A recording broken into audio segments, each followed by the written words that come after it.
À la rédaction, on s'est passionné pour la plus ancienne affaire non résolue d'Hawaï, le meurtre d'une jeune femme dans les années 70. Et il a fallu l'intervention d'une généalogiste autodidacte pour ordonner toutes les pièces du puzzle. Cette personne ordinaire a accompli quelque chose d'extraordinaire. Et son histoire mérite d'être racontée.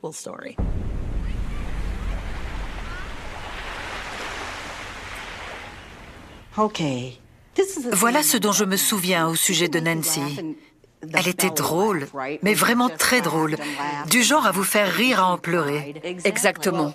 Là, elle essaie de faire ça avec maman, et on voit bien qu'elle se tord de rire. Cette photo est très précieuse pour moi. C'est l'image que je garde de Nancy. Quel sourire. C'est Nancy. Je m'appelle Jack Anderson. Je viens d'une famille de 10 enfants.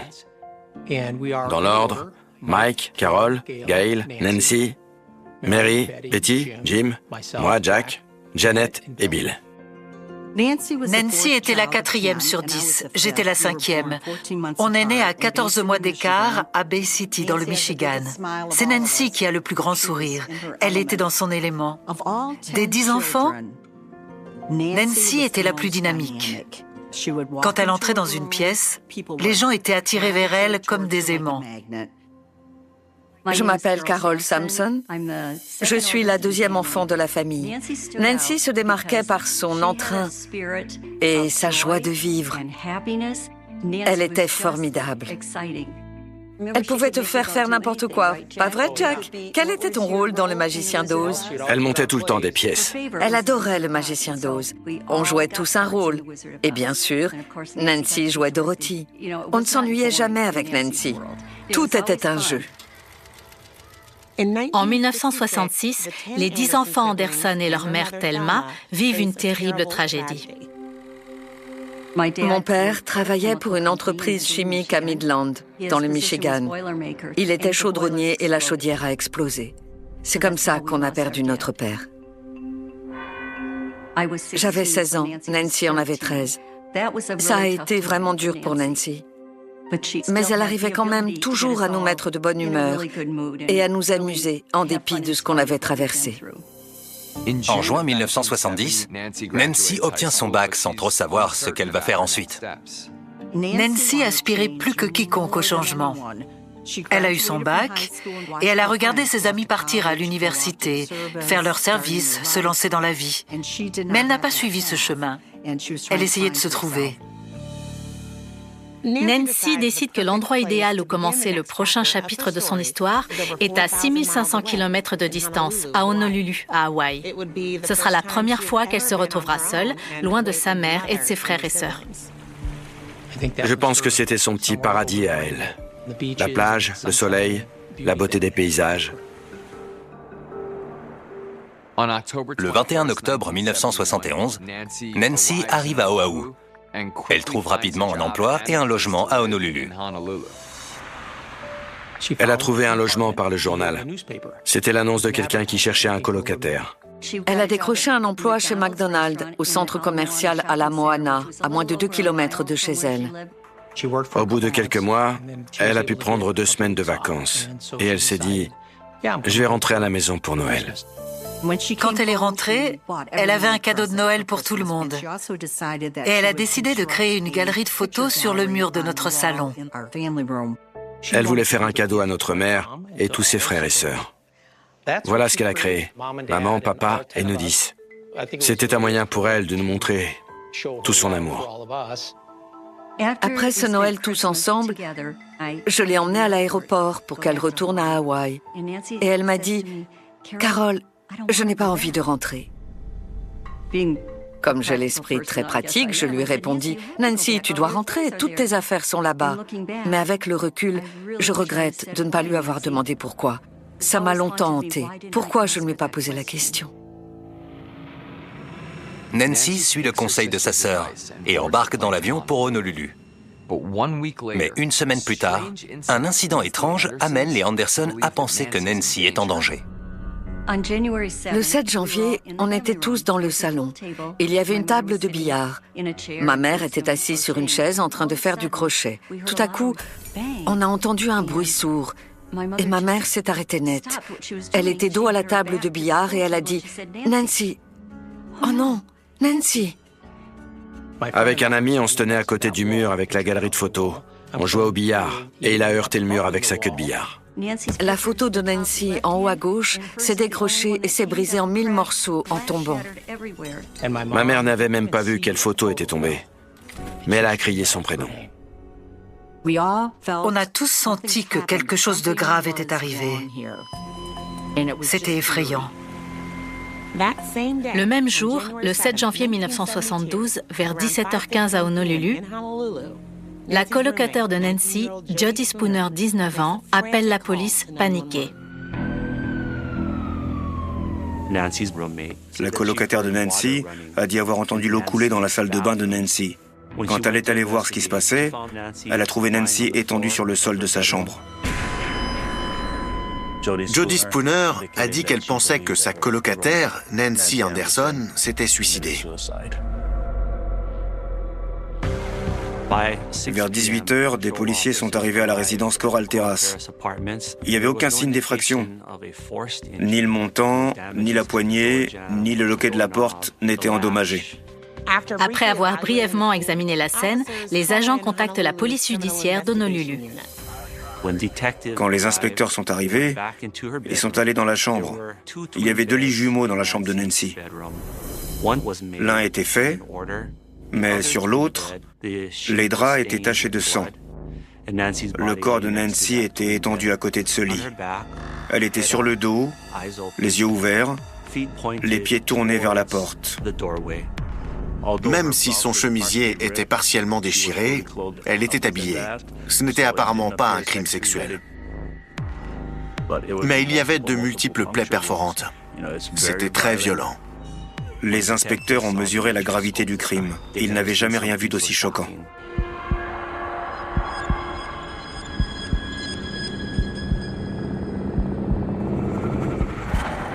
Étant donné la brutalité du crime, il était évident que ce n'était pas un suicide, contrairement à ce qu'avait pensé Jody. C'était un homicide. Honolulu est une assez grande ville, mais les homicides d'aussi violents sont rares. Des affaires comme celle de Nancy Anderson sont très inhabituelles.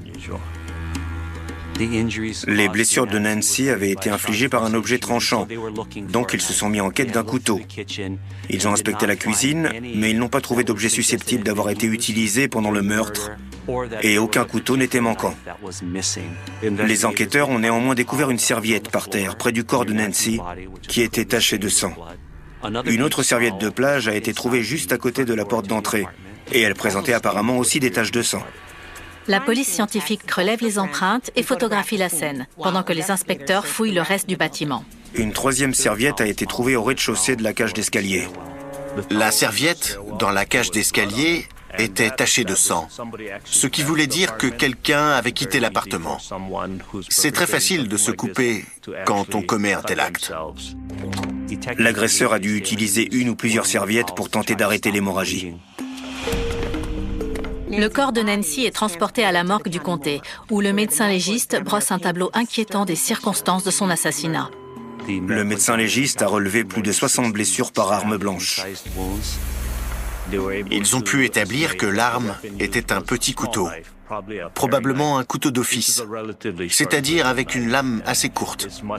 Il est beaucoup plus difficile de tuer quelqu'un avec un couteau court, notamment pour toucher les organes vitaux. De mon point de vue, le suspect était sans doute quelqu'un qu'elle connaissait. Beaucoup d'émotions semblaient liées à ce crime. Plus de 60 coups de couteau. Ce n'est pas quelque chose qu'on observe dans un homicide commis au hasard. Au lendemain du meurtre de Nancy, loin d'Hawaï, la famille de Nancy célèbre le 6e anniversaire de la mort tragique de son père. C'était un samedi, et en bon catholique, nous sommes allés à la messe. Quand on est rentré à la maison, notre frère aîné, Mike, nous attendait à la porte. Mike a pris notre mère à part pour lui annoncer la pire des nouvelles. Notre sœur Nancy avait été brutalement assassinée à Hawaï la veille. Il a fait en sorte que les plus jeunes soient dans une autre pièce pour qu'on ne puisse pas entendre. Mais je me rappelle le cri glaçant que maman a poussé en apprenant la nouvelle. Je ne l'oublierai jamais. Je ne l'avais jamais entendu pousser un hurlement pareil. Je lui ai dit, maman, quand j'ai déposé Nancy à l'aéroport, elle m'a dit qu'elle ne voulait pas rentrer. Je n'ai jamais pensé qu'elle avait peur que quelqu'un s'en prenne à elle. C'était inimaginable. On était encore en train d'essayer de se remettre de la mort de notre père. Et on la perdait dans des circonstances horribles. Poignardée 63 fois. Une magnifique jeune femme de 19 ans avec la vie devant elle. Pourquoi? Qui avait pu faire une telle chose? La police n'avait aucun témoin, pas d'armes du crime. Ils étaient perdus. Ils ne nous ont donné que très peu d'informations. Aucun d'entre nous n'avait les moyens d'aller là-bas. Notre mère non plus. On comptait sur la police pour qu'elle fasse tout ce qui était en son pouvoir. À Honolulu, les enquêteurs interrogent la colocataire de Nancy, Jody Spooner. On n'imaginait pas que quiconque puisse faire du mal à Nancy. Elle n'avait pas d'ennemis. Mais on ne connaissait pas sa colocataire. On ignorait qui était Jody Spooner, donc le plus évident était de penser que c'était peut-être elle. Tout ce que je savais, c'est que Nancy et sa colocataire n'étaient pas les meilleures amies du monde. Elles n'étaient pas proches. C'était une relation de commodité. C'est le risque quand on trouve une colocataire par le journal. Jody a décrit Nancy comme une personne sympathique et sociable, et peut-être un peu naïve dans sa volonté d'engager la conversation avec des inconnus. Rien n'indiquait que Nancy avait des mœurs légères. C'était surtout quelqu'un d'amical qui discutait facilement avec les gens dans la rue. Et Jody a expliqué qu'il n'était pas rare que Nancy accueille des inconnus dans leur appartement. Le 7 janvier 1972 était un vendredi. Jody a dit qu'elle avait quitté l'appartement vers midi pour aller faire du shopping, qu'elle était rentrée vers 14h30 et qu'elle avait trouvé Nancy avec deux jeunes hommes. Ces deux individus étaient des vendeurs en coutellerie qui faisaient une démonstration. C'était évidemment inquiétant, parce qu'ils vendaient des articles compatibles avec l'arme du crime.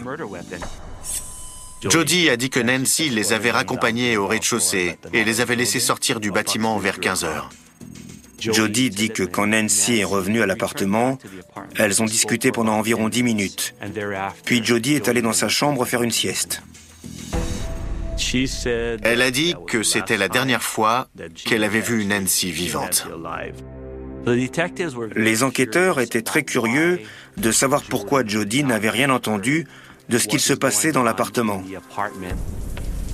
Elle avait dit s'être réveillée et avoir entendu l'eau couler. La chambre de Nancy disposait d'une salle de bain qui la séparait de la chambre de Jody. Les enquêteurs se sont livrés à leur propre expérience. L'un d'entre eux est allé dans la chambre de Nancy et a fait du bruit tout en laissant l'eau couler. Ils en ont conclu qu'il était très possible que Jody n'ait rien entendu compte tenu de la disposition de l'appartement à l'époque et de l'eau qui coulait. Les enquêteurs fouillent l'appartement à la recherche d'indices qui permettraient d'identifier les deux vendeurs de couteaux. Les vendeurs ont tout de suite été identifiés par les enquêteurs parce qu'ils avaient laissé une pelle à gâteau sur la table. Ils ont réussi à remonter jusqu'au centre de distribution et à les identifier. Leurs noms étaient Parker Graham et Jeffrey Alward. Ils ont été interrogés et ils ont expliqué qu'ils avaient rencontré Nancy dans la rue, à Waikiki, vers midi, et qu'ils avaient pris rendez-vous pour aller la voir à son appartement à 13h. Ils ont dit que la colocataire de Nancy était arrivée vers 14h30, que Nancy n'avait finalement rien acheté et qu'ils étaient repartis aux alentours de 15h. Jeffrey Alward et Parker Graham ont tous les deux accepté de se soumettre au détecteur de mensonges qui n'a indiqué aucune dissimulation. Ils ont été rayés de la liste des suspects et ils ont corroboré la chronologie de Jody.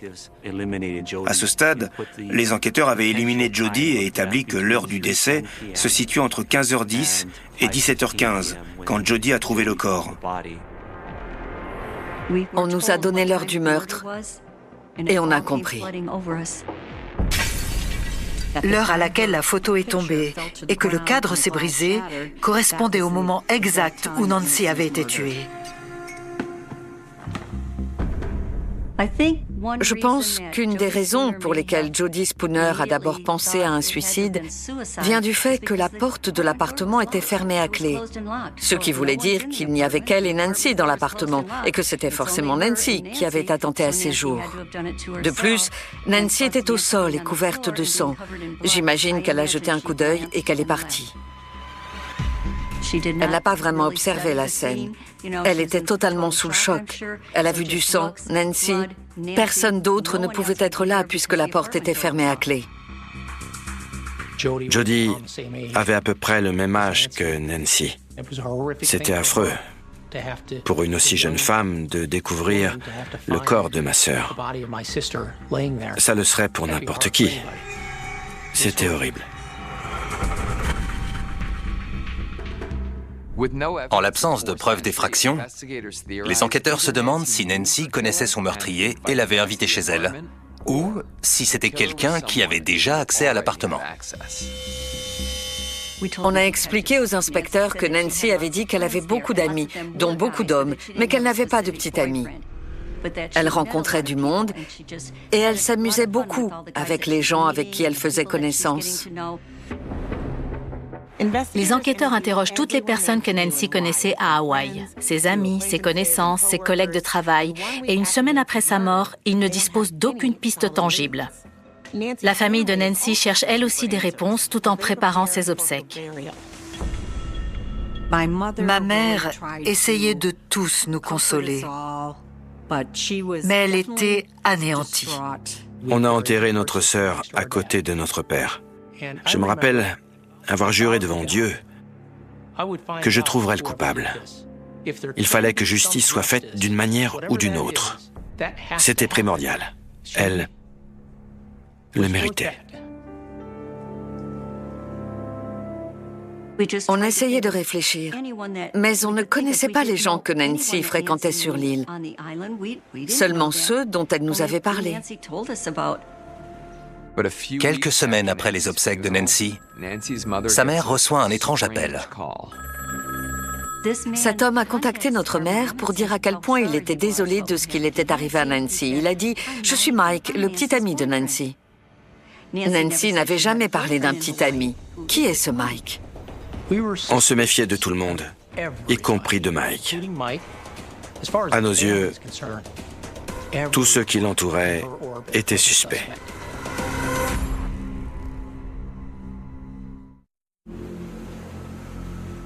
Nancy avait apparemment un nouveau petit ami à Hawaï.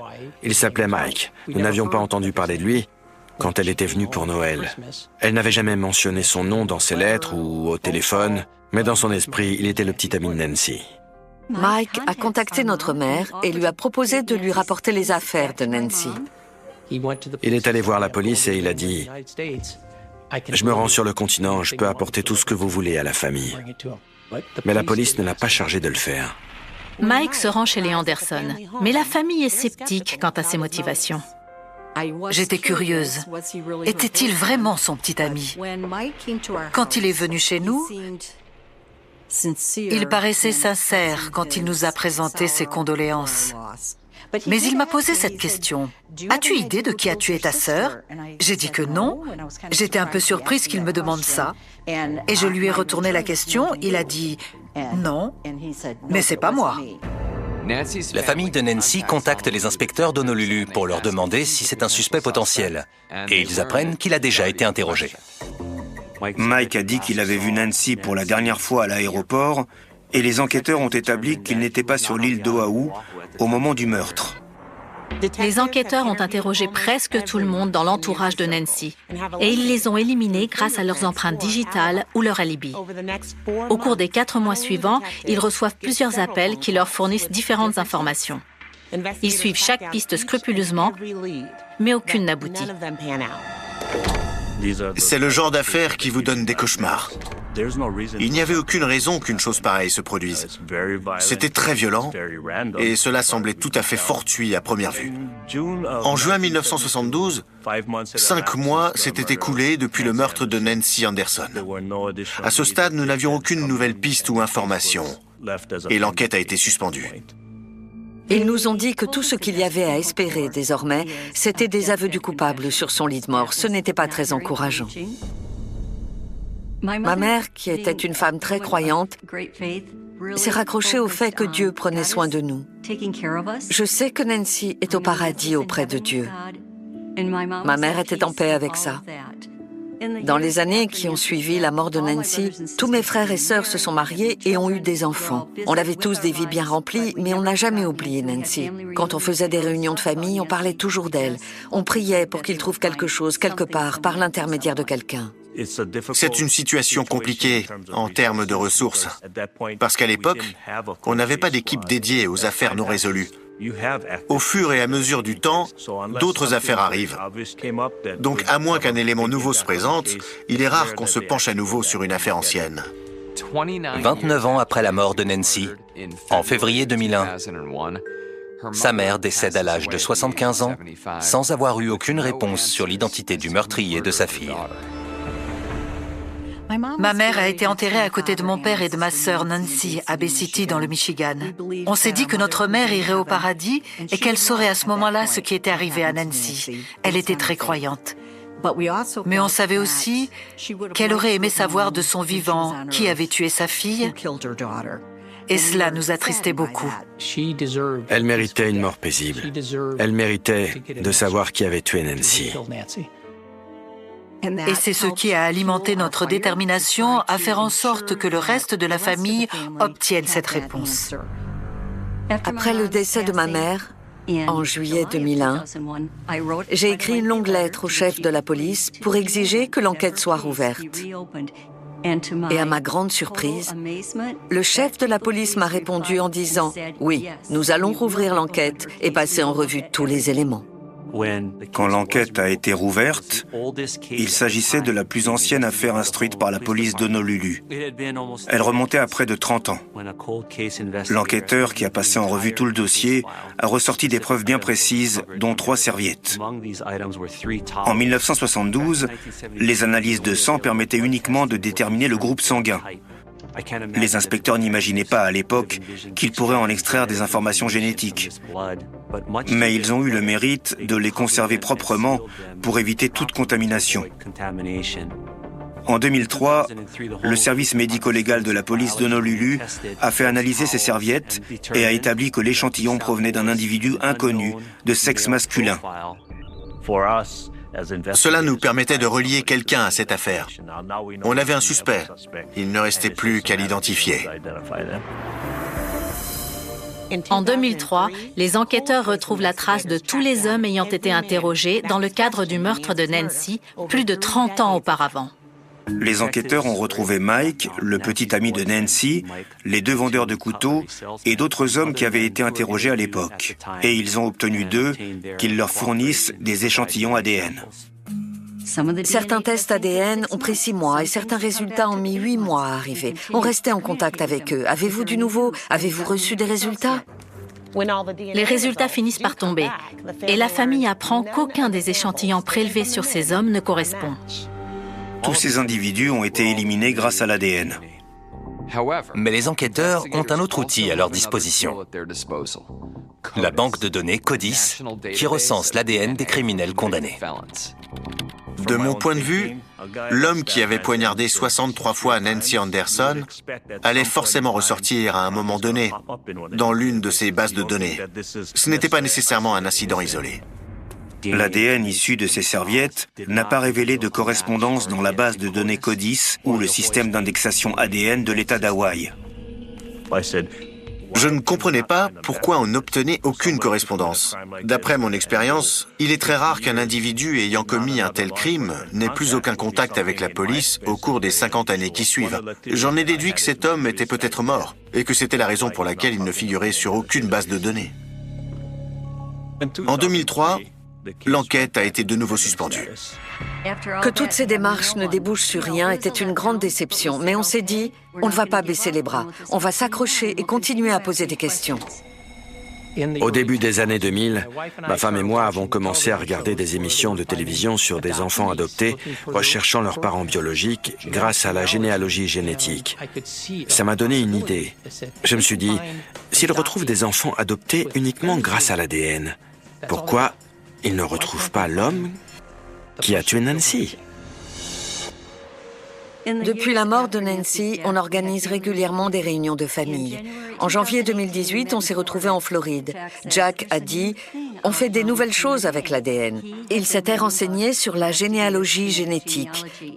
Je lui ai répondu « Je ne sais pas trop quoi en penser, mais je te suis, Jack ». En février, j'ai à nouveau écrit au chef de la police pour lui demander s'il était possible de recourir à la généalogie génétique. La généalogie génétique consiste à prendre le profil génétique et à trouver une correspondance avec l'ascendance d'un individu, avec un membre de la famille. C'est quelque chose dont on avait connaissance, mais qu'on ne maîtrisait pas très bien. La police d'Honolulu n'a jamais eu recours à cette méthode et leurs laboratoires ne sont pas capables de produire des résultats génétiques assez détaillés pour utiliser la généalogie. Au retour de cette réunion de famille, je me suis dit, on a besoin d'aide, on ne peut pas faire ça tout seul. La police a besoin d'aide.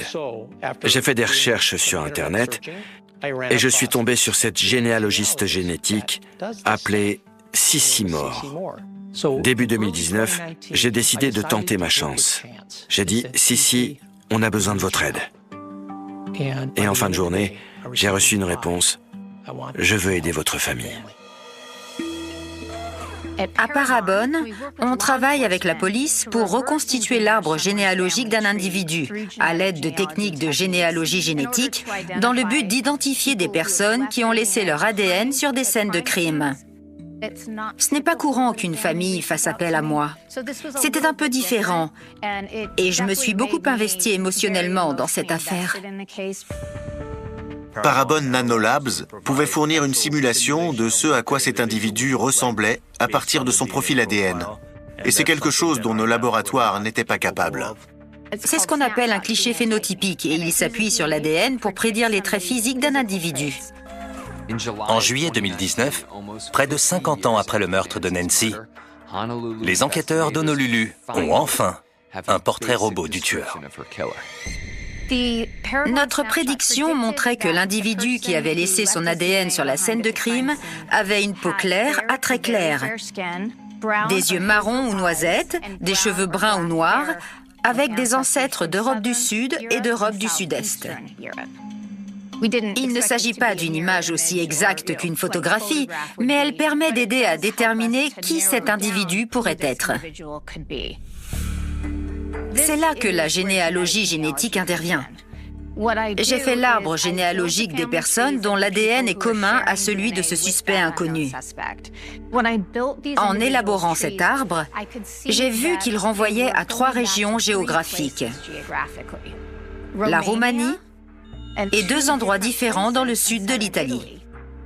Un mélange d'ancêtres tout à fait unique. Et je me suis dit qu'en 1972, à Honolulu, il n'y avait probablement pas beaucoup de personnes qui étaient à moitié roumaines et à moitié italiennes.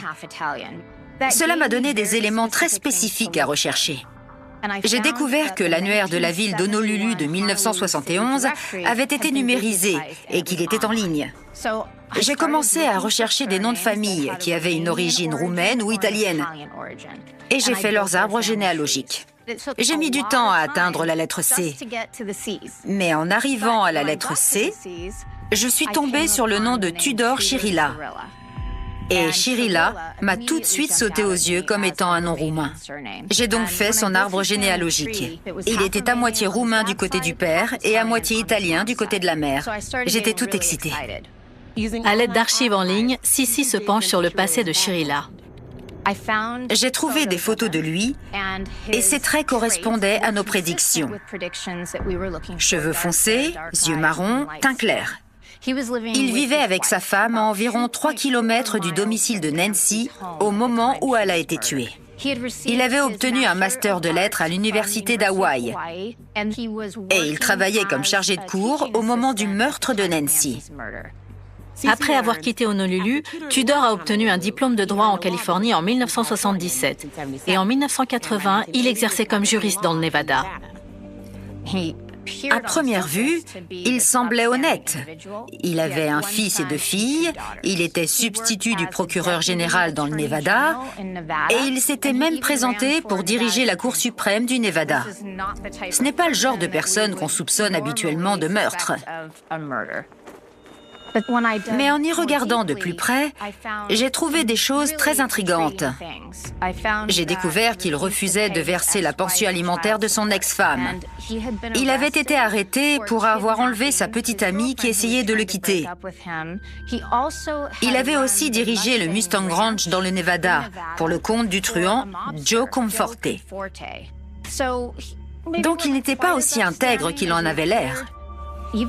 Malgré sa carrière dans les hautes sphères, c'était peut-être l'individu qu'on recherchait.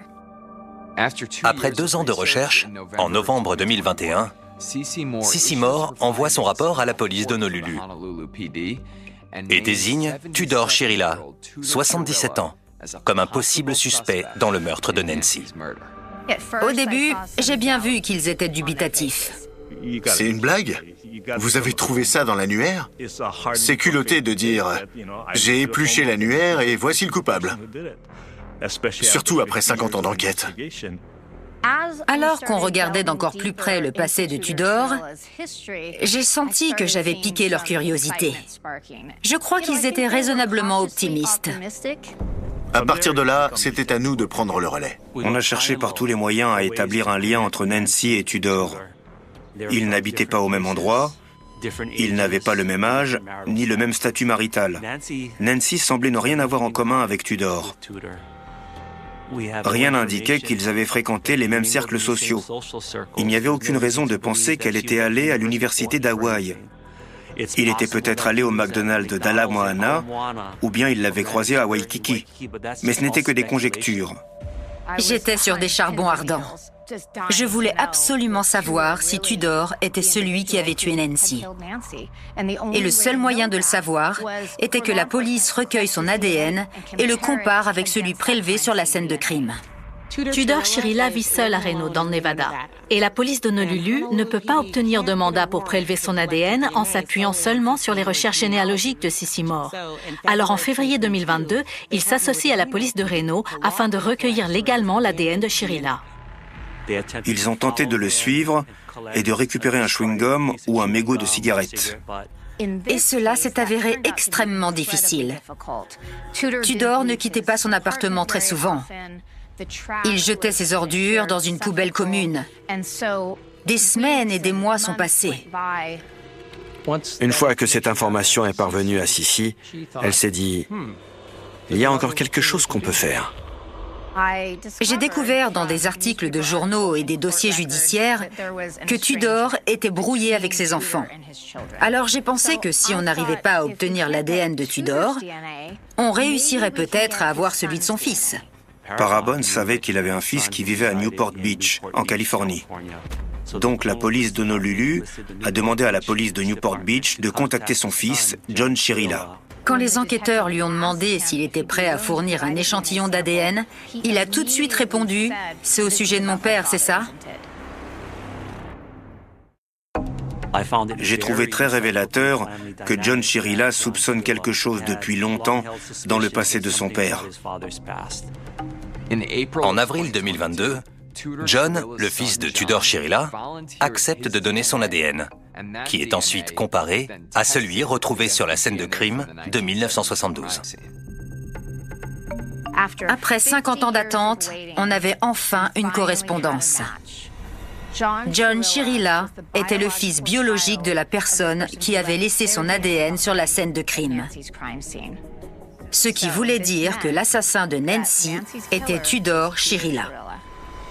Même s'ils avaient obtenu cette correspondance, il fallait qu'ils recueillent un échantillon d'ADN auprès de Chirillo lui-même. Avec l'aide de la police sur le continent, ils ont réussi à se faire délivrer un mandat. Le 5 septembre 2022, la police se rend à l'appartement de M. Chirila à Reno, dans le Nevada. Bonjour. Bonjour, Monsieur Chirila? Oui. Police de Reno, on peut entrer pour vous parler un instant? On peut parler ici? Bien sûr, on vous écoute. Attendez une minute. Si je vous laisse entrer, c'est pour m'arrêter une fois à l'intérieur? J'ai pas l'intention de vous arrêter aujourd'hui. D'accord. D'accord? Ça paraissait bizarre. Ils devaient lui expliquer pourquoi il prélevait son ADN. Je suis l'inspecteur Meade de la police d'Honolulu. On enquête sur un meurtre commis en 1972. On a un mandat pour recueillir un échantillon de votre ADN. Ce n'est pas illégal? Non, ce n'est pas illégal parce qu'on a un mandat de perquisition.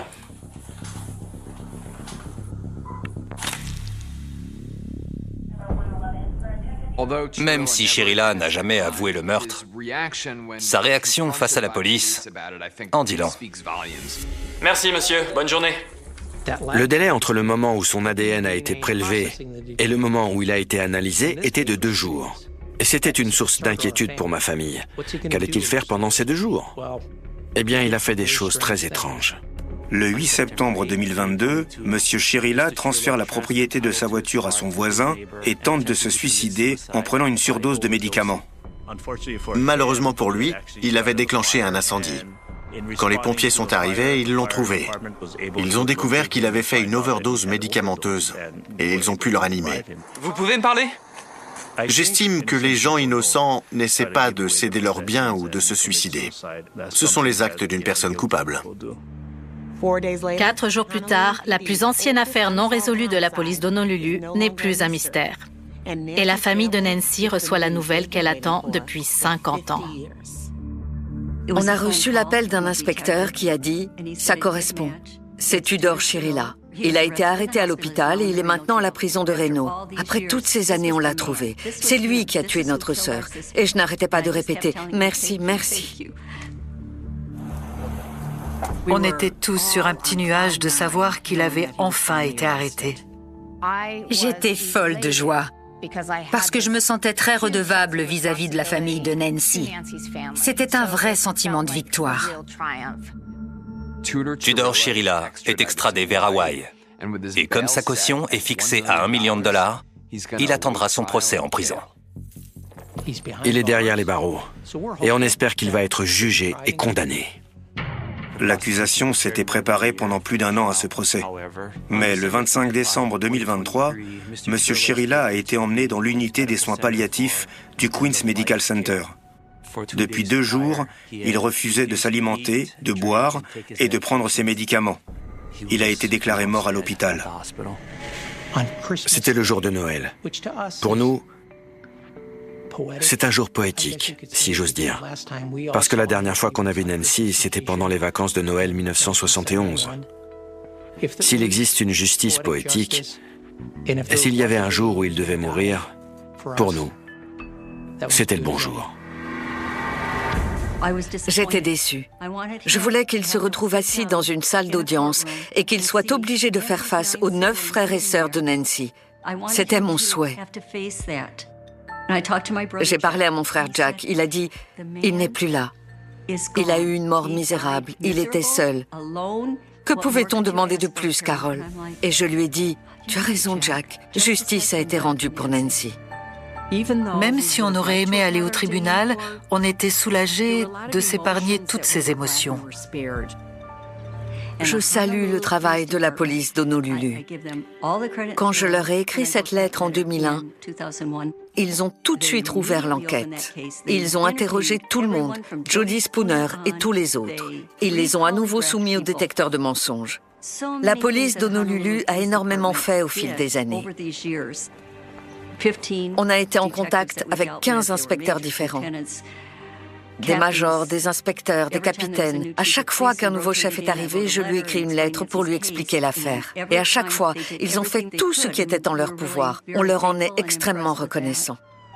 Beaucoup d'enquêteurs ont travaillé sur l'affaire. Ils n'ont pas ménagé leurs efforts pour tenter de la résoudre. Il faut saluer leur engagement, ainsi que celui de Cissy Moore et de la famille. Parce qu'ils ont tenu bon, et que c'est eux qui ont subi ce traumatisme. Notre but n'était pas tant de savoir pourquoi c'est arrivé à Nancy, mais qui lui a fait une chose pareille. Je crois on ne cherchait pas tant à savoir pourquoi. Bien sûr, par curiosité, n'importe qui voudrait savoir. Mais pour nous, il n'y a tout simplement aucune raison, aucune justification. C'est inimaginable. J'ignore si Nancy l'a croisé dans la rue et invité chez elle, ou s'il a réussi à la convaincre de le laisser entrer. On ignore son mobile, mais d'une façon ou d'une autre, Tudor Chirillah a réussi à accéder à l'appartement de Nancy et il l'a poignardée à mort. Grâce en partie au succès de la généalogie génétique, la police a réexaminé ses preuves. On est capable d'utiliser de toutes petites quantités d'ADN pour créer ces profils dont on a besoin en généalogie génétique. Donc il se peut qu'on retrouve d'autres échantillons ADN sur une autre scène de crime qui correspondront à celui de Tudor Chirillah. On ne sait pas, mais je ne serais pas surprise. En réalité, je suis certaine qu'il a fait d'autres victimes. On sait qu'il a persécuté sa femme et on sait qu'il a persécuté une ex-petite amie. Donc, je ne serais pas surprise que des gens finissent par parler. Peut-être des employés du Mustang Ranch ou une autre ex-compagne. Je sais que certaines personnes avaient peur de lui. Donc maintenant qu'il est décédé, on va peut-être entendre parler d'autres victimes, ou bien d'autres affaires non résolues vont pouvoir être reliées à lui. En l'honneur de Nancy et pour aider d'autres familles à obtenir justice pour leurs proches, les Anderson et Cissy Moore sont en train de créer une base de données ADN abordable pour la police. Les coûts de la généalogie génétique augmentent et on essaie de faire en sorte que ça reste gratuit pour la police afin de l'aider à résoudre ces crimes. Si on peut aider des familles dans la même situation, c'est très important pour nous. On essaie d'utiliser cette énergie et cette tragédie et d'en faire quelque chose de positif. Ça me rend heureuse de savoir que Nancy a suivi ses rêves. Elle est restée fidèle à elle-même. Elle a dû se sentir heureuse d'être assez forte pour aller jusqu'au bout d'un rêve aussi grand. Cette photo date de l'année de son bac. C'est la photo qui est tombée du mur au moment exact où elle a été tuée. Et j'ai dû ramasser les bris de verre qui étaient par terre. Je dis souvent aux gens que j'ai le sentiment que pendant 50 ans, on a ramassé ces bris de verre et qu'au bout de 50 ans, on a enfin pu les balayer. On aura accompli cette chose-là dans notre vie et on pourra dire à Nancy, on a fait ça pour toi, on a obtenu justice pour toi. Ça me fait du bien. Je suis d'accord.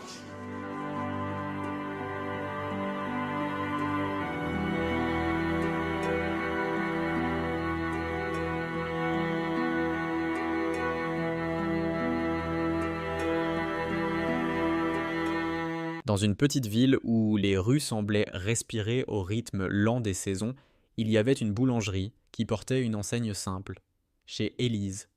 Le bois du panneau avait vieilli avec le temps, les lettres dorées s'étaient un peu effacées, mais l'odeur qui s'échappait de la porte chaque matin parlait d'une chaleur immuable.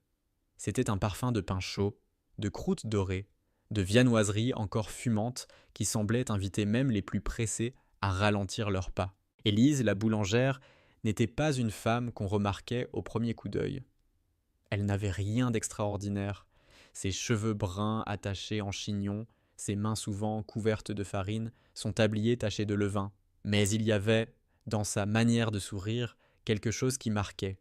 Un sourire pas forcé, pas exagéré, mais un sourire qui donnait le sentiment qu'on était attendu, que la porte de cette boutique ne s'ouvrait pas seulement pour vendre du pain, mais pour accueillir un morceau de chaleur humaine. Chaque matin, avant même que le jour ne se lève, Élise se levait. Elle connaissait par cœur les gestes de son métier. Mesurer, pétrir, façonner, enfourner. La boulangerie était pour elle un prolongement naturel de sa respiration. Mais ce qui la rendait différente, c'était une petite habitude, un détail, qui, à première vue, n'avait rien d'exceptionnel.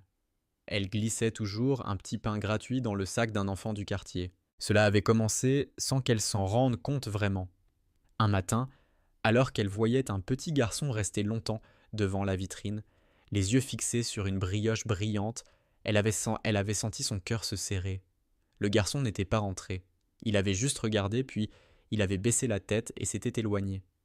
Quand, quelques jours plus tard, il était revenu avec une pièce froissée dans la main, assez juste pour une simple baguette, Élise avait souri et, discrètement, avait ajouté un petit pain rond encore chaud dans le sac. « Ah, c'est pour toi ? Mais ne le dis à personne », avait-elle murmuré avec un clin d'œil. Le garçon avait ouvert de grands yeux, surpris, puis il avait hoché la tête avec un sérieux presque solennel. Et depuis ce jour-là, ce geste était devenu une sorte de rituel, pas seulement pour ce garçon, mais pour d'autres enfants qui passaient, parfois avec de petites pièces, parfois juste avec des yeux pleins de désir devant les vitrines. Élise ne comptait pas ce qu'elle donnait.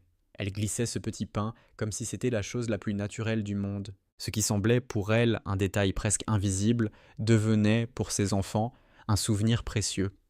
Un petit pain chaud pouvait paraître peu de choses, mais dans le cœur d'un enfant, il pouvait peser autant que des mots tendres, autant qu'un geste d'amour. La boulangerie, dès les premières heures du matin, accueillait ses habitués. Des ouvriers qui venaient chercher une baguette avant le travail, des mères qui passaient acheter des croissants pour leurs enfants, des personnes âgées qui profitaient d'une miche pour engager la conversation avec Élise. Tous savaient qu'ils trouveraient là plus que du pain. Mais ce qu'ils ne savaient pas toujours, c'était cette petite générosité cachée. Élise ne se vantait pas, ne parlait pas de ses gestes. Elle donnait, simplement. Et ce don discret allait peu à peu tisser des liens invisibles dans le quartier. Il y avait un banc en face de la boulangerie. Souvent, Élise voyait les enfants s'asseoir là pour croquer leur petit pain gratuit, comme s'ils savouraient bien plus que de la farine et de l'eau. Elle aimait les voir rire, s'essuyer les mains pleines de miettes sur leurs pantalons, partager même parfois un morceau avec un camarade.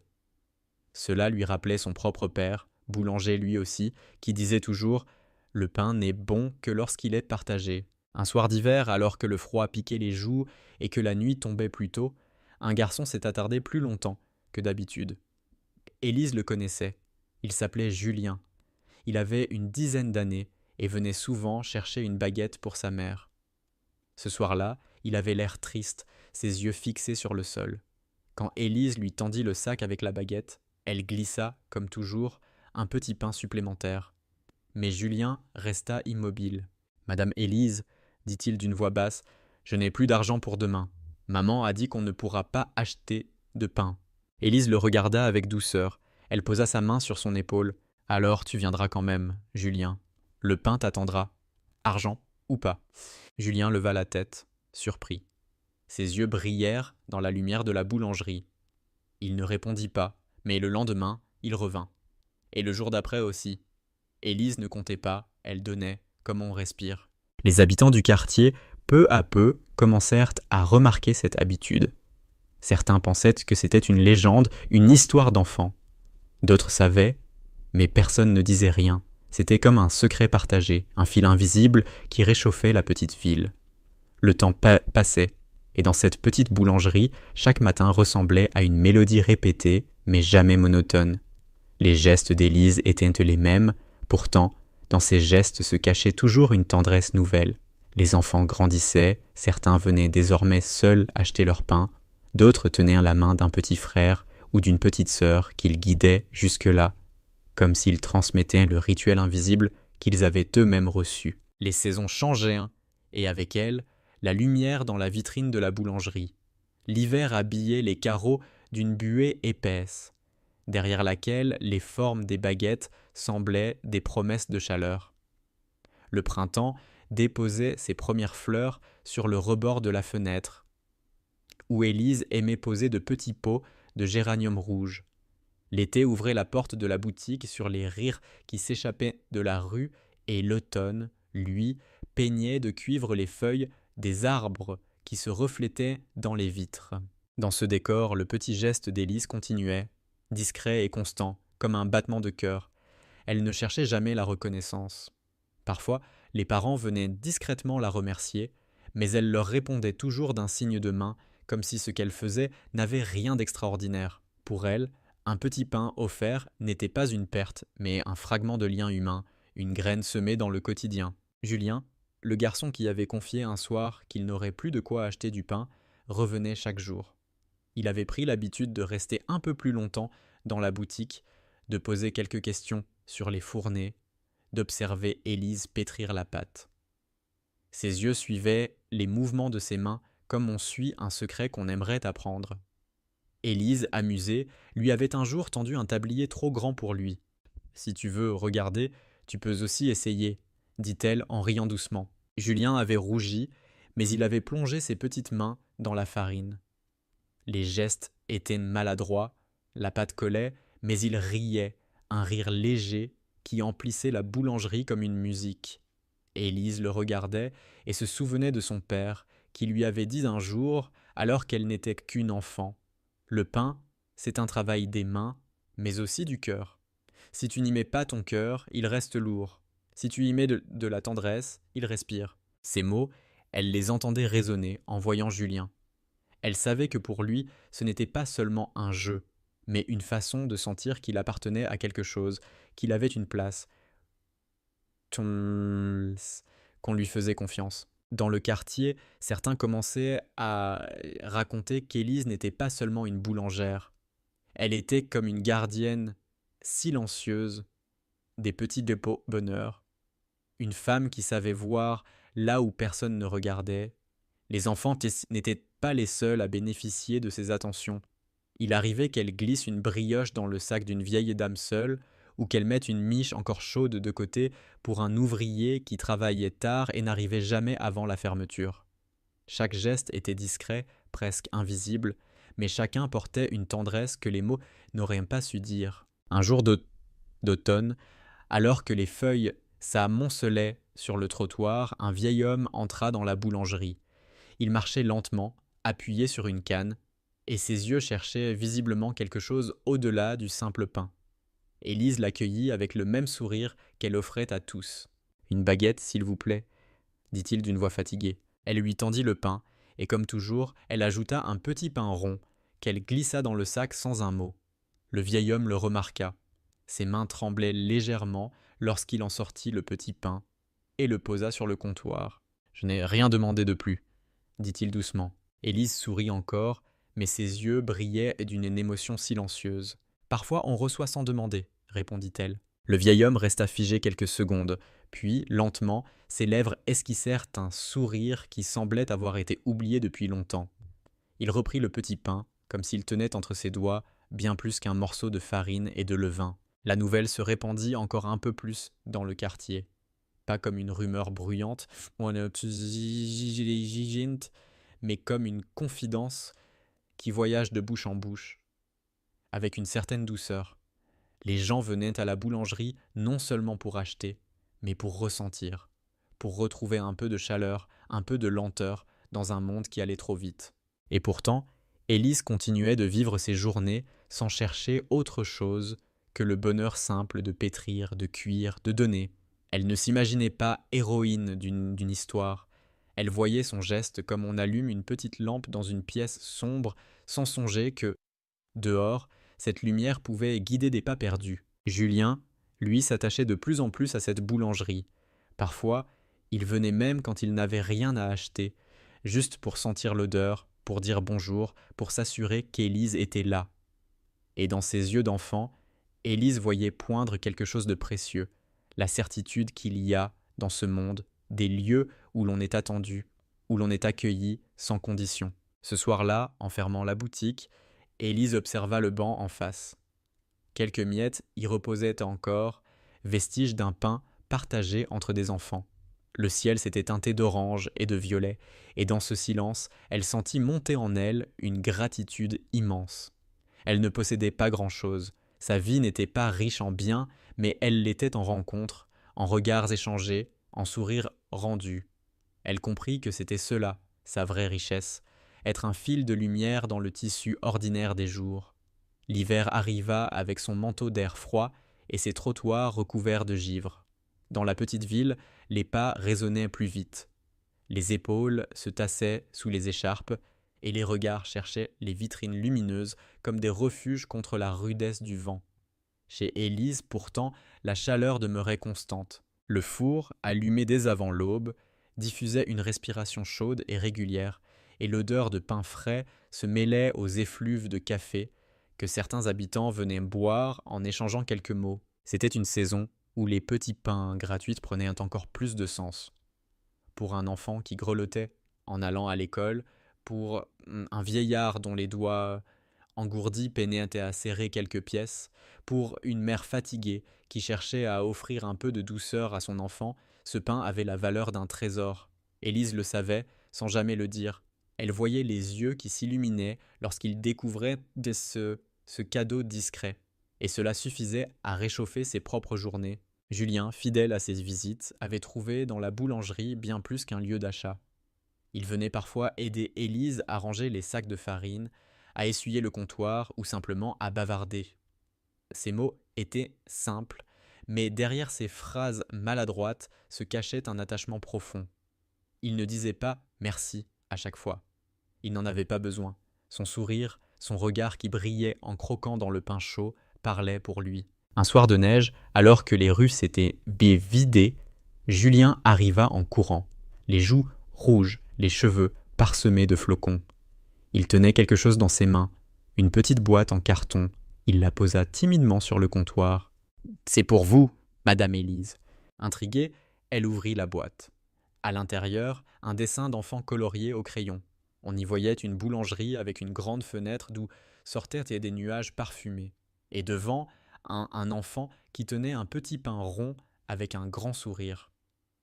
En bas, maladroitement écrit « Merci pour la chaleur ». Élise sentit sa gorge se serrer. Elle posa doucement sa main sur la tête de Julien. « C'est le plus beau cadeau que j'ai reçu depuis longtemps », dit-elle d'une voix tremblante. Ce dessin, elle l'accrocha derrière le comptoir, là où chaque client pouvait le voir. Beaucoup s'arrêtèrent pour l'admirer. Certains sourirent, d'autres baissèrent les yeux, touchés en silence. Le dessin devint un peu comme le symbole de ce que représentait la boulangerie pour le quartier. Un foyer, une chaleur partagée, une générosité discrète mais profonde. Les jours passaient, et plus les gens entraient dans la boutique, plus ils semblaient ralentir leur rythme. Comme si, en franchissant cette porte, ils laissaient dehors l'agitation, la fatigue, les soucis. À l'intérieur, il y avait un temps différent, un temps fait de regards échangés, de mots simples, de gestes qui ne coûtaient rien mais qui changeaient tout. Un matin particulièrement glacial, Élise vit entrer une femme qu'elle n'avait jamais vue.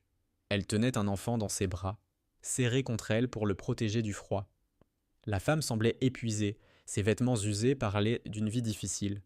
Elle demanda une baguette d'une voix timide, comptant ses pièces avec une hésitation douloureuse. Élise prépara la baguette, mais, en silence, ajouta aussi un petit pain et une brioche. La femme releva la tête, surprise. « Je n'ai pas assez pour ça, » murmura-t-elle. Élise lui tendit le sac avec un sourire doux. « Vous avez assez pour ce qu'il faut. Le reste, c'est un cadeau. » Les yeux de la femme s'embuèrent de larmes. Elle serra son enfant un peu plus fort, puis, sans un mot de plus, elle sortit. Dehors, on vit l'enfant mordre dans la brioche avec un bonheur simple, et la mère essuyait discrètement une larme sur sa joue. Cette scène resta longtemps gravée dans la mémoire des clients présents ce matin-là. Ils ne dirent rien à Élise, mais leur regard, en sortant, portait une émotion nouvelle. Comme si chacun avait compris, dans ce geste, une vérité qu'on oublie trop souvent, que la bonté n'a pas besoin de grands spectacles pour exister. Le soir venu, alors qu'elle balayait les miettes restées sur le sol, Élise repensa à cette femme. Elle se dit que, peut-être, elle ne la reverrait jamais. Mais elle savait que ce petit pain et cette brioche avaient porté en eux plus qu'un goût. Un peu de réconfort, un peu de dignité rendue, et cela suffisait. Julien, assis sur le banc en face, observait la vitrine illuminée. Il voyait les silhouettes défiler, entrer, sortir, et il comprenait à sa manière d'enfant que quelque chose d'invisible se passait là. Ce n'était pas seulement du pain qu'on achetait, c'était une part de chaleur humaine.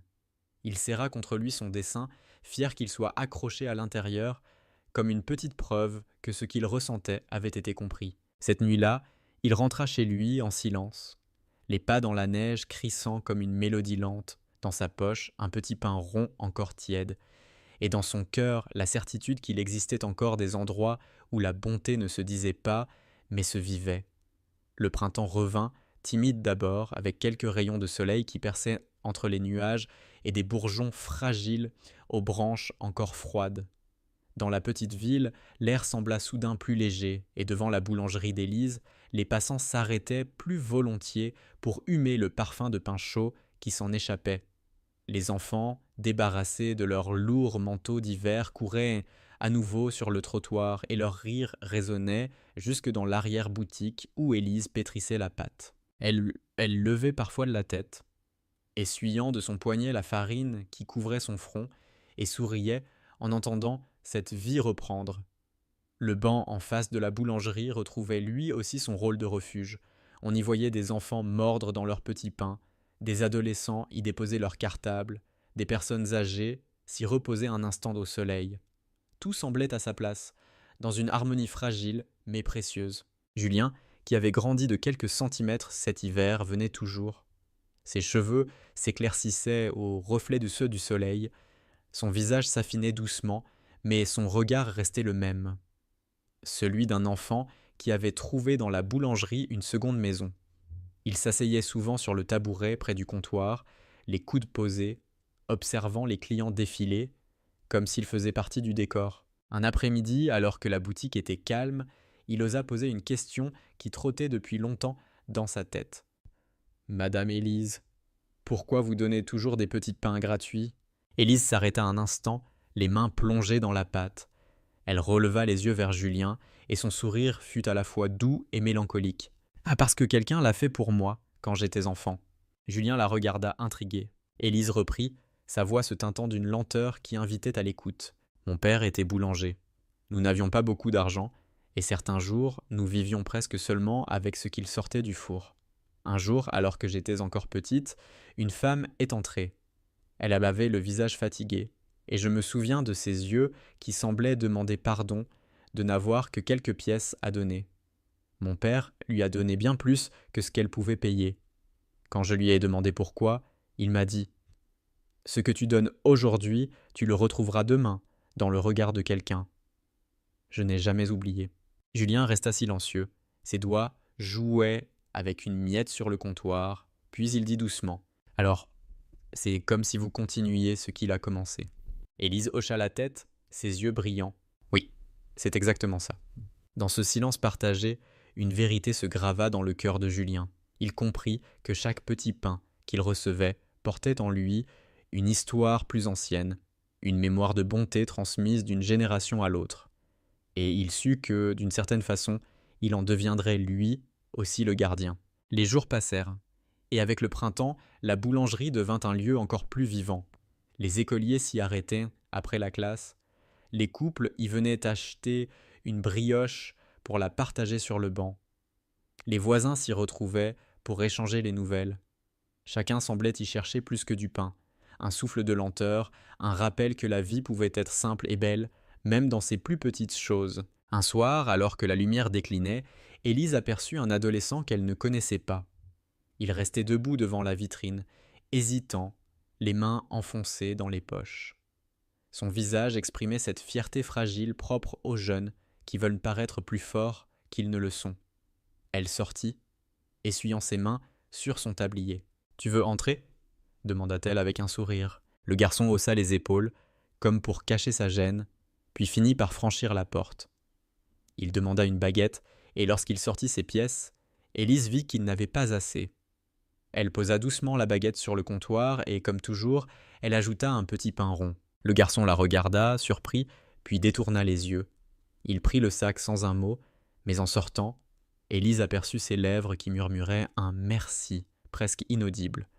Elle le vit ensuite s'asseoir sur le banc, manger lentement le petit pain, seul, mais visiblement moins lourd qu'à son arrivée. Cette scène, Élise l'avait déjà vécue des dizaines de fois, et pourtant, chaque fois, c'était comme la première. Chaque fois, elle sentait en elle cette conviction qu'un geste minuscule pouvait changer la couleur d'une journée, redonner un peu de dignité, un peu de chaleur. Le quartier, sans même le dire, avait commencé à se transformer autour de cette habitude. On se saluait plus souvent, on partageait plus facilement. Certains clients, inspirés par Élise, avaient commencé à imiter son geste à leur manière. Un commerçant offrait une pomme de plus, une voisine déposait des fleurs sur un rebord de fenêtre, un vieil homme donnait une pièce à un enfant pour qu'il s'achète une friandise, comme si la bonté se répandait goutte à goutte en silence. Ce soir-là, Élise, en fermant la boutique, leva les yeux vers le ciel qui s'assombrissait. Elle sentit une fatigue douce dans ses bras, une chaleur dans son cœur. Le banc en face était vide, mais elle savait qu'il avait accueilli des rires, des confidences, des silences partagés. Elle comprit que sa boulangerie n'était pas seulement un lieu de travail, mais une petite flamme qui éclairait la vie de ceux qui la croisaient. Et dans ce souffle du printemps, elle se dit que, tant qu'elle en aurait la force, elle continuerait. Non pas parce que c'était une obligation, mais parce que c'était une façon d'aimer. L'été s'installa doucement sur la petite ville. Le soleil allongeait les journées et la lumière dorée s'attardait longtemps sur les façades aux volets entr'ouverts. La chaleur faisait vibrer l'air au-dessus du bitume et les enfants, en sortant de l'école, couraient vers la boulangerie d'Élise comme s'ils savaient qu'ils y trouveraient un abri frais et un sourire qui ne se lassait jamais. Les portes de la boutique restaient ouvertes presque toute la journée, laissant entrer le parfum du pain mêlé à celui des fleurs des jardins voisins. On entendait les rires éclater jusque dans la rue et les passants ralentissaient, parfois même sans acheter, juste pour jeter un œil à cette petite scène de vie qui avait l'air de s'épanouir naturellement. Julien avait grandi encore un peu. Son pas était plus assuré, ses gestes plus fermes. Pourtant, chaque fois qu'il franchissait le seuil de la boulangerie, il retrouvait cette expression d'enfant émerveillé. Il aimait particulièrement observer Élise préparer ses fournées d'été, les pains aux olives, les brioches légères au sucre, les petites fougasses dorées qui sortaient du four en exhalant un parfum d'herbe. Un après-midi brûlant, alors que les cigales semblaient chanter jusque dans les murs, Julien aida Élise à ranger les sacs de farine. Ses mains étaient blanches, ses cheveux collés par la sueur, mais il riait, et dans ce rire, Élise percevait quelque chose de rare, une confiance absolue, une innocence préservée malgré les difficultés. Quand ils eurent terminé, ils s'assirent tous les deux devant la boulangerie, à l'ombre, avec un verre d'eau fraîche. Le banc, ce témoin silencieux des histoires de la journée, accueillait encore leurs confidences. Julien regarda les passants, puis il dit doucement « Vous savez, Madame Élise, parfois j'aimerais être comme vous, donner sans qu'on me le demande, juste parce que ça rend les autres heureux. » Élise sourit, émue par ces mots simples. Elle posa sa main sur son épaule. « Tu l'es déjà, Julien. Tu ne t'en rends pas compte, mais ton sourire, ton dessin, ta présence ici, tout cela s'est déjà donné. » Julien baissa les yeux, rougissant légèrement. Puis il mordit dans le petit pain qu'elle lui avait tendu et resta silencieux. Mais dans son silence, il y avait une promesse invisible, comme une graine prête à éclore. À mesure que l'été avançait, la boulangerie devint le point de rencontre de plus en plus de personnes. Les voyageurs de passage s'y arrêtaient, attirés par l'odeur. Les voisins profitaient des soirées tièdes pour venir acheter du pain tard et restaient discuter devant la porte. On racontait les nouvelles, on partageait des histoires, et chacun repartait avec le sentiment d'avoir reçu plus qu'une miche ou une baguette. Un soir, alors que le soleil se couchait lentement derrière les collines, un groupe d'enfants s'installa sur le banc avec leurs petits pains ronds. Ils les partagèrent entre eux, riant, échangeant des morceaux comme on échange des secrets. L'un d'eux leva soudain les yeux vers Élise, qui balayait devant la boutique. « Madame Élise !» cria-t-il. « Si vous arrêtez un jour, qui nous donnera encore des petits pains ?» Elle s'arrêta, surprise par la question. Le balai suspendu dans l'air, elle regarda ces visages tournés vers elle, pleins de cette innocence directe qui ne cherche pas à plaire. Elle sourit, mais une pointe de mélancolie passa dans son regard. « Alors ce sera à vous de le faire, à vous de donner à quelqu'un d'autre. » Les enfants se turent un instant, comme si l'idée les dépassait. Puis l'un d'eux hocha la tête très sérieusement. « Promis. » Élise reprit son geste de balayage, mais au fond d'elle, une chaleur douce l'envahit. Elle savait que ses promesses d'enfant pouvaient s'envoler, mais elle savait aussi que, parfois, elles restaient gravées pour toujours. Les jours s'étiraient ainsi, dans une continuité lente et paisible. Chaque petit pain glissé dans un sac portait en lui une part de mémoire, une part de tendresse. Chaque sourire échangé devenait un fil qui reliait un peu plus les habitants entre eux, et lorsque la nuit tombait, qu'Élise refermait la porte et que les lampadaires s'allumaient dans la rue, elle restait parfois quelques minutes immobile derrière la vitre. Elle regardait le banc vide, les miettes restaient là comme des traces de bonheur partagé. Elle pensait à son père, à ses paroles simples, et se disait que, d'une certaine manière, il était toujours là, que chaque geste qu'elle faisait était une façon de lui rendre hommage, de continuer ce fil invisible de bonté. Elle souffla doucement, comme on souffle sur une flamme pour qu'elle ne s'éteigne pas. Puis elle éteignit les lumières, avec la certitude que demain, d'autres sourires viendraient, d'autres mains tendues, d'autres petits pains à glisser discrètement dans un sac. L'automne arriva comme une page nouvelle. Les feuilles des arbres rougissaient, puis tombaient lentement sur le trottoir, et chaque matin, Élise retrouvait devant sa boulangerie ce tapis coloré qu'elle balayait avant d'ouvrir la porte. L'air devenait plus frais, les écharpes réapparaissaient autour des cous, et la lumière dorée du soir faisait briller les vitres comme des lanternes silencieuses. À l'intérieur, la chaleur du four réconfortait ceux qui entraient, les clients poussaient la porte en frottant leurs mains glacées, et l'odeur de pain chaud semblait leur offrir une étreinte invisible. C'était une saison de nostalgie, où les souvenirs revenaient plus facilement, et Élise le sentait dans les regards. Certains s'attardaient plus longtemps, posaient une phrase de plus, comme s'ils avaient besoin de parler, de déposer un fragment de leur fatigue sur le comptoir. Julien, lui, était toujours là. Il grandissait vite, mais son attachement à la boulangerie ne changeait pas. Il aidait de plus en plus, pas seulement par jeu, mais avec une vraie application. Élise le laissait parfois enfourner des petits pains, et elle observait son sérieux, ce mélange d'enfant qui apprend et d'adolescent qui se construit.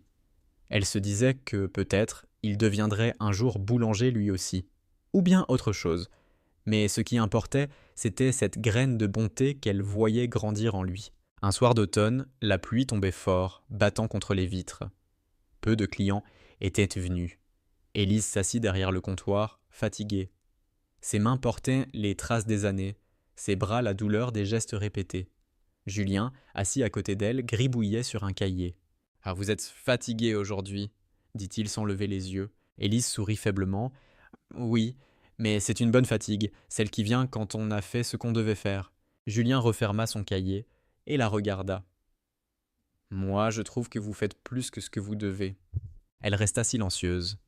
Ses yeux rencontrèrent ceux de l'enfant et elle comprit qu'il voyait au-delà des gestes simples, qu'il avait saisi ce fil invisible qu'elle tissait chaque jour. La pluie continuait de frapper. Dans ce silence, Élise se souvint de son père encore une fois. De ce soir lointain où, fatigué lui aussi, il s'était assis à ses côtés et lui avait dit « Tu verras, ma fille, donner fatigue moins que de retenir. » Ces mots résonnaient en elle maintenant, comme une vérité qu'elle vivait à son tour. Quelques jours plus tard, un événement inattendu vint marquer la boulangerie. Une lettre fut déposée dans la boîte aux lettres, sans nom d'expéditeur. Élise l'ouvrit un matin, les mains encore couvertes de farine. C'était une écriture maladroite, mais le contenu la fit trembler. « Merci, vous ne me connaissez pas vraiment, mais votre petit pain offert m'a donné la force de continuer un jour où j'avais perdu l'envie. Vous ne saurez jamais combien cela a compté. » Élise resta longtemps, immobile, la lettre entre les mains. Ses yeux se remplirent de larmes silencieuses. Elle n'avait jamais cherché de reconnaissance. Mais ce témoignage, anonyme et sincère, lui montra à quel point ces gestes simples pouvaient peser dans une vie. Elle rangea la lettre dans un tiroir avec le dessin de Julien comme un trésor invisible. Les semaines passèrent et l'automne colora encore un peu plus les jours. Dans le quartier, les gens se sentaient liés par quelque chose de discret mais réel. On s'entraidait davantage, on se saluait plus souvent. La boulangerie d'Élise n'était pas le seul lieu où la bonté circulait, mais elle en était devenue le cœur battant. Un soir, alors que le soleil déclinait derrière les toits et que la rue se teintait d'orange, Élise sortit quelques chaises devant la boutique. Elle invita les enfants à s'asseoir, leur donna des petits pains et resta avec eux, écoutant leurs histoires, leurs rires. Julien était là aussi, fier, presque comme un petit frère aîné parmi les autres. En les regardant, Élise sentit une paix profonde l'envahir. Elle se dit que même si sa vie n'avait rien d'extraordinaire, elle avait un sens. Et ce sens, c'était simplement cela, avoir su donner un petit pain après l'autre, un sourire après l'autre, jusqu'à remplir les jours de chaleur humaine. L'hiver revint sans fracas, avec cette lente détermination qui recouvre tout et demande à chacun de parler plus bas. Sur le trottoir, la trace du balai d'Élise dessinait une bande claire dans la poudre grise du matin. Elle ouvrit la porte comme on entr'ouvre une page qu'on connaît par cœur, la lumière s'alluma, le four ronronna, et la première odeur de pain leva doucement dans l'air froid.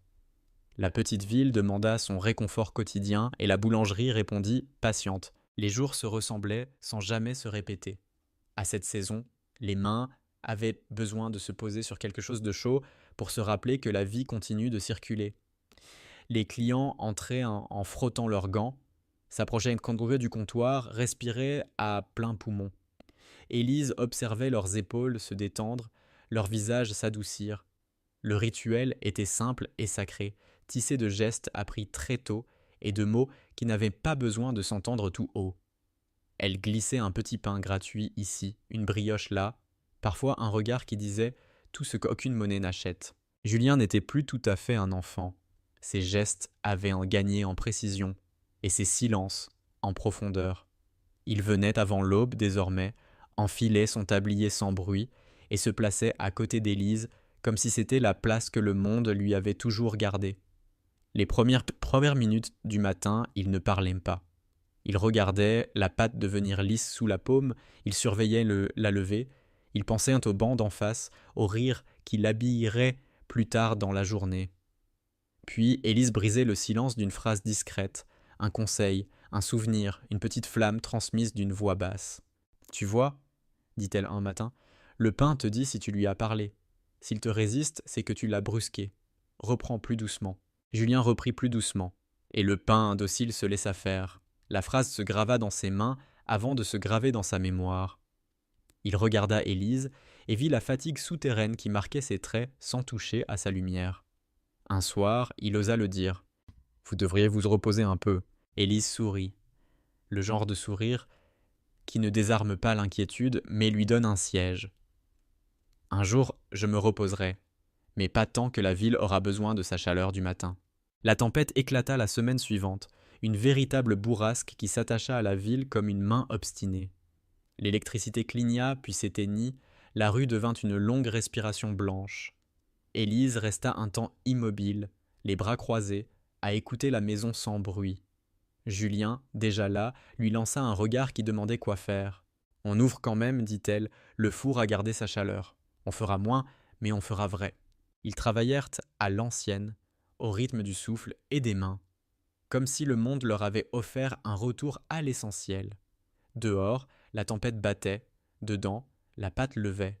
Les premiers clients arrivèrent en bottes lourdes, le visage rougi par le vent. Ils repartirent avec des michettes un peu plus petites, des baguettes un peu plus épaisses, et ce sentiment d'avoir franchi quelque chose à deux. Les enfants, surtout, ne manquèrent pas le rendez-vous. Élise continua de glisser ses petits pains gratuits, peut-être un peu plus encore ce jour-là. Sur le banc, la neige fondit plus vite autour des paumes qui les réchauffaient. Dans l'après-midi, quelqu'un glissa sous la porte une seconde lettre, sans nom. Des mots simples, tracés d'une écriture hésitante. « Je voulais fuir la ville et son froid. Vous m'avez rappelé que la chaleur n'est pas une question de météo. Merci. » Élise posa le papier à côté du dessin de Julien, derrière le comptoir. Les deux se répondaient à distance, le trait d'enfant et la phrase d'adulte, comme s'ils confirmaient ensemble que la bonté est un langage qu'on parle à tout âge. Peu à peu, la neige recula. La ville reprit ses teintes de pierre et de ciel clair, l'odeur de bois mouillé se glissa entre les maisons. Élise rempota ses géraniums, leva la tête vers la fenêtre et resta un long moment à les contempler, comme on contemple des visages familiers. Dans l'arrière-boutique, elle sortit un cahier qu'elle gardait depuis des années. On y retrouvait des mesures, des temps de repos, des traitements de four, mais surtout des notes au crayon, petites phrases comme des cailloux sur un chemin. N'oublie pas de goûter avant de donner. Un pain raté peut sauver une journée s'il est partagé. Si tu n'y mets pas ton cœur, il reste lourd. » Elle appela Julien. « Ce cahier, dit-elle, c'est le tien maintenant. » Il recula presque, pris de court par l'ampleur du geste. Élise insista, posa le cahier dans ses mains, puis y ajouta le vieux rouleau de bois qui avait appartenu à son père. Le bois était lisse d'avoir traversé 3 vies. « Ce ne sont pas des secrets, » murmura-t-elle, « juste des évidences qu'on oublie trop vite. Tu feras à ta manière, tu n'as pas besoin de me copier. Mais garde cette phrase de mon père. Le pain n'est bon que lorsqu'il est partagé. » Julien acquiesça sans parler. Il sentit dans ce poids léger une promesse et une responsabilité qu'il ne savait pas encore nommer. Il serra le cahier contre lui, comme autrefois il serrait ses dessins. Dans ses yeux, Élise lut ce qu'elle espérait y voir, pas de peur, une attention profonde, un désir de continuer sans bruit. Le printemps revint, franc cette fois, avec des matins si bleus qu'on aurait dit qu'il sonnait. La boulangerie demeura ce qu'elle avait toujours été, une petite lampe dans le jour. Mais quelque chose avait subtilement changé. Les clients, sans s'en parler, avaient décidé de répondre à la bonté par la bonté. Une voisine vint un matin avec un bouquet qu'elle déposa sans commentaire. Un retraité laissa sur le comptoir 2 pièces pour un petit pain de plus pour un enfant qui passera. Un commerçant d'à côté proposa de livrer à ceux qui ne pouvaient plus se déplacer. Rien ne ressemblait à une organisation. Tout tenait à l'accord silencieux entre des gens qui avaient décidé de se regarder vraiment. Élise ralentit un peu. Elle avançait différemment, non par renoncement, mais par transmission. Elle laissait à Julien les fournées du milieu de matinée, le roulage des viennoiseries du samedi, la cadence de ces heures où la boutique vibrait le plus. Elle se gardait le premier pétrissage, celui de l'aube, quand la ville dort encore, quand chaque geste appelle une pensée claire. Elle aimait cette solitude habitée, ce moment où l'on peut remercier sans s'adresser à personne. Un dimanche, la ville organisa une fête simple sur la place. On avait posé des nappes blanches, des guirlandes de papier, un accordéon timide montait de temps en temps, les enfants couraient en se poursuivant entre les chaises. On annonça une journée du pain partagé. Personne n'avait voulu mettre un nom en grand, surtout pas celui d'Élise, et cela l'émut davantage. On mangea des tranches encore tièdes, on raconta des bribes d'hiver, on se souvint de la tempête, des lettres anonymes, des petits pains glissés dans des sacs sans bruit. Chacun se découvrit un souvenir à offrir, et c'était comme si la ville se disait merci à elle-même. Le soir, la place se vida doucement. Élise rentra dans la boulangerie, s'assit sur le tabouret près du comptoir, posa ses mains sur ses genoux. Julien s'assit en face d'elle. Ils ne dirent rien pendant un moment qui n'était ni long ni court, seulement juste. Puis Élise prit une inspiration qui ressemblait à une décision. « Je vais fermer quelques jours. » Julien releva la tête, inquiet, puis la reposa, rassuré par la douceur du regard d'Élise. « Pour me reposer vraiment, continua-t-elle, et pour voir le banc d'en face autrement que par la vitre. Tu ouvriras, tu sais faire. » Il eut ce geste de l'enfance qui n'avait pas complètement disparu. Un hochement de tête trop rapide et ce sourire qui disait qu'il prendrait soin de la flamme, pas seulement du four. Le lendemain, Élise s'assit sur le banc. Elle avait un chapeau clair, un manteau léger et entre les mains, un petit sac en papier d'où dépassait un croissant. La vitrine s'ouvrit, la lumière jaillit, et c'est la voix de Julien qui souhaita bonjour au premier client. Elle l'entendit rire, donner des conseils, demander des nouvelles. À un moment, la porte s'ouvrit sur un enfant hésitant, un de ceux qu'Élise n'avait pas encore appris à connaître tellement la ville change sans qu'on s'en rende compte. Elle vit, par la vitre, Julien glisser un petit pain dans le sac d'un geste calme et sûr, comme si le monde avait toujours bougé de cette manière. L'enfant sortit, s'arrêta sur le seuil, regarda son trésor, leva les yeux vers le banc. Élise lui fit un signe de la main, il répondit d'un petit sourire timide et alla s'asseoir à côté d'elle. Ils partagèrent en silence ce petit pain qui n'avait pas besoin d'explication. Au bout de quelques bouchées, l'enfant sortit de sa poche un feutre bleu et un coin de papier froissé. Il dessina une fenêtre avec de la lumière dedans, un banc, 2 silhouettes qui ne se ressemblent pas, mais se tiennent côte à côte. Puis il écrivit laborieusement « Pour la chaleur ». Élise posa sa main sur sa tête. Elle sentit plus que jamais que les histoires se reprennent d'elles-mêmes quand on leur laisse le temps. Elle retourna le papier, y nota simplement une phrase. Quand tu pourras, fais pareil. » L'enfant approuva avec le sérieux des promesses importantes. Les jours qui suivirent, la rumeur discrète d'une pause se répandit. On demanda des nouvelles, on proposa des plats, on déposa des cartes sur le comptoir. Élise prit le temps de marcher jusqu'au pont, de s'arrêter devant la rivière, de laisser le vent froid lui parler sans urgence. Elle s'assit souvent sur le banc, à des heures où elle ne s'était jamais assise là. Elle regarda la boulangerie vivre sans elle quelques instants, non avec tristesse, mais avec cette joie rare d'assister à la continuité. Elle revint, bien sûr. Elle revint comme on revient chez soi, après avoir appris quelque chose de discret et d'essentiel, que ce qu'on a construit n'a pas vocation à nous survivre comme une statue, mais à se multiplier dans les gestes de ceux qui l'ont reçu. Elle reprit le tablier, retrouva ses places et ses habitudes, laissa Julien conserver les siennes. Il se passait les heures comme on se passe le pain, avec naturel. Un matin de grand ciel clair, elle accrocha derrière le comptoir le nouveau dessin, celui de l'enfant au feutre bleu. Il pencha un peu, comme le premier de Julien penchait autrefois. Elle le laissa ainsi, parce que la vie penche souvent lorsqu'elle est vraie. À côté, les lettres anonymes tenaient à la garde. Un client s'y arrêta, les lut d'un œil, sourit à mi-voix et repartit plus doucement que lorsqu'il était